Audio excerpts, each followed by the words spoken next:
Okey, Assalamualaikum warahmatullahi wabarakatuh dan selamat petang. So, hari ini cikgu akan terangkan 3 benda yang kamu kena buat. Okey, tadi cikgu dah terangkan tentang bagaimana nak buat brochure.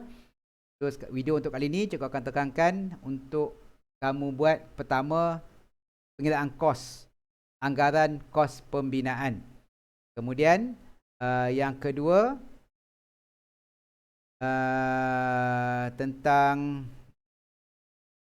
tentang apa manual pengguna.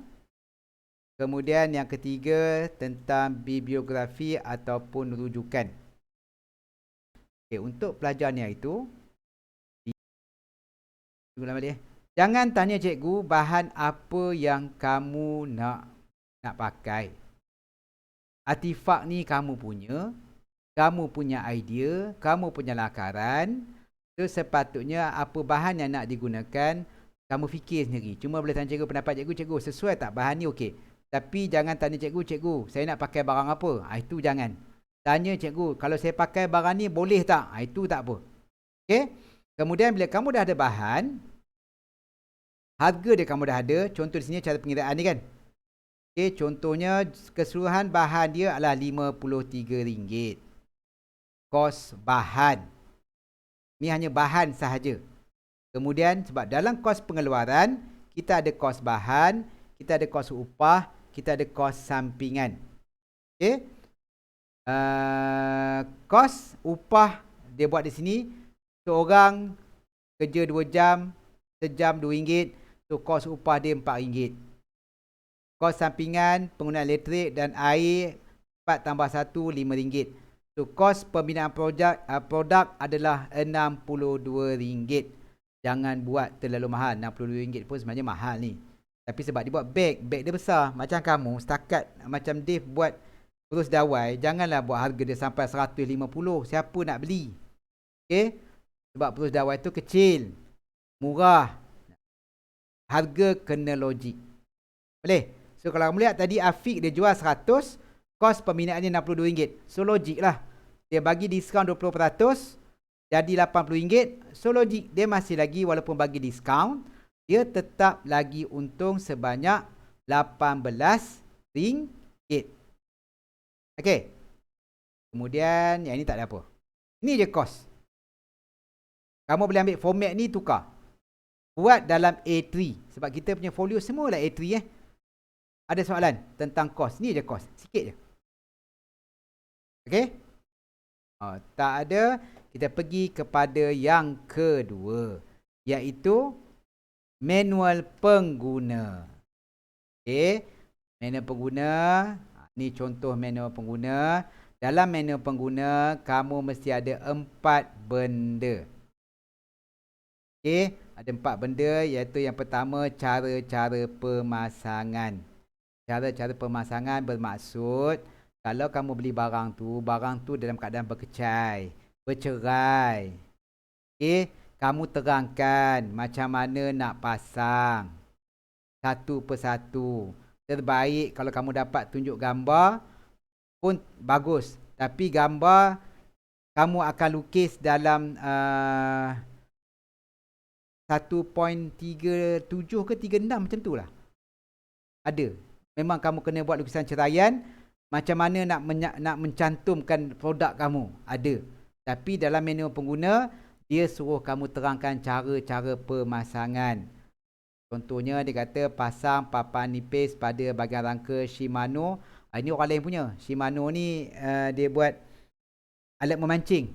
Ini bukannya beg peralatan sukan. Ini budak yang buat memancing. Sebab tahun lepas ada 2. Satu buat memancing, satu bersukan. Dua-dua buat beg. So Shimano. Pasang bahagian pemberangan Shimano di bahagian belakang dengan menggunakan pipe PVC yang disediakan. Maksud dia ni adalah proses nak memasang. Okey.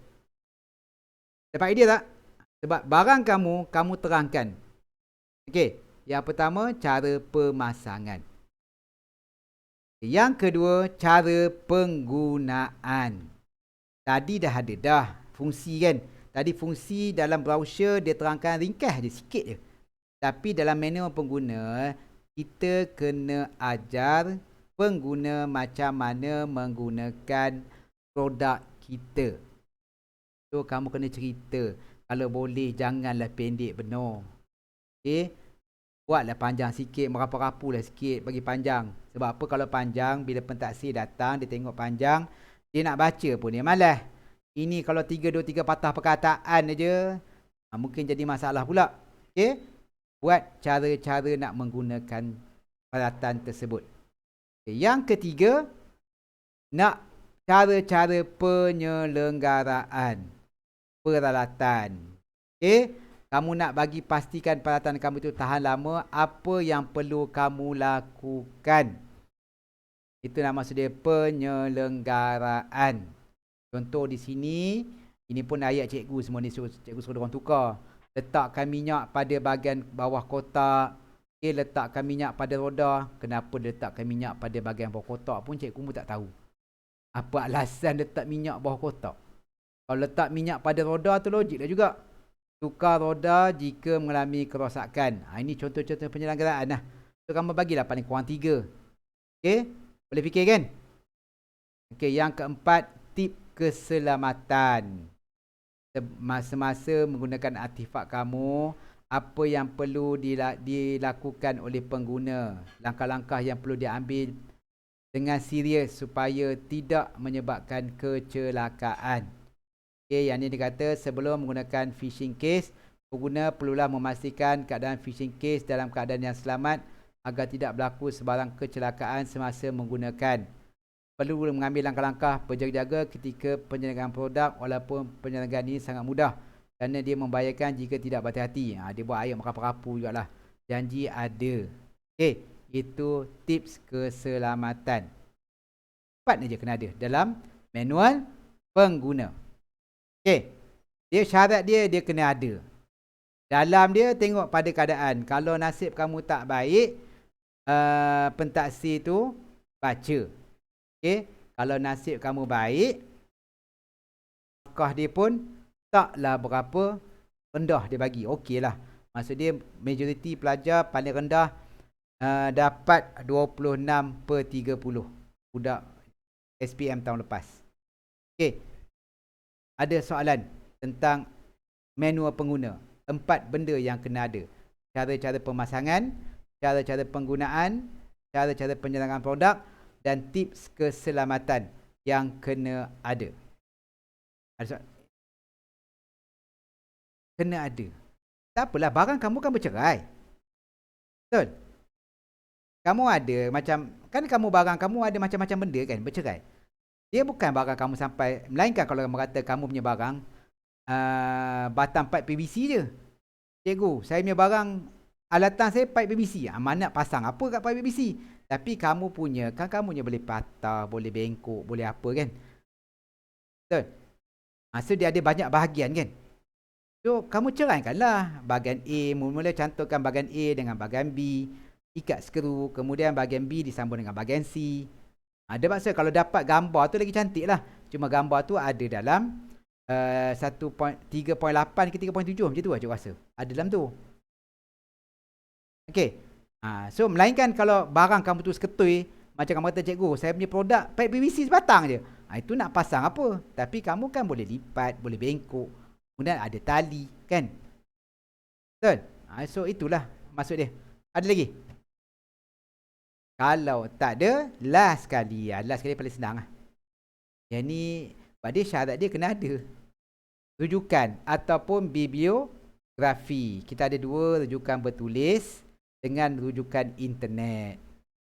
Okay. Ni dia kalau bertulis.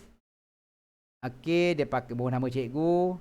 Dia pakai buku Rekit Cipta kata 4, kata 5. Kalau kamu ada buku, apa-apa buku, meletak je lah. Kemudian rujukan internet, kamu carilah apa-apa maklumat tentang apa ni, address, letak aja. Sebab dia syarat dia kena ada. Okey. Ada soalan? Ya.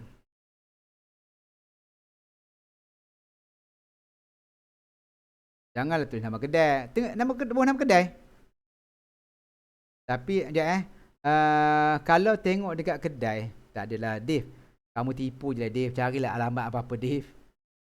Kan? Okey. Okey. Okey, kalau tak ada cikgu stopkan rakaman cikgu dulu. Sekian, terima kasih.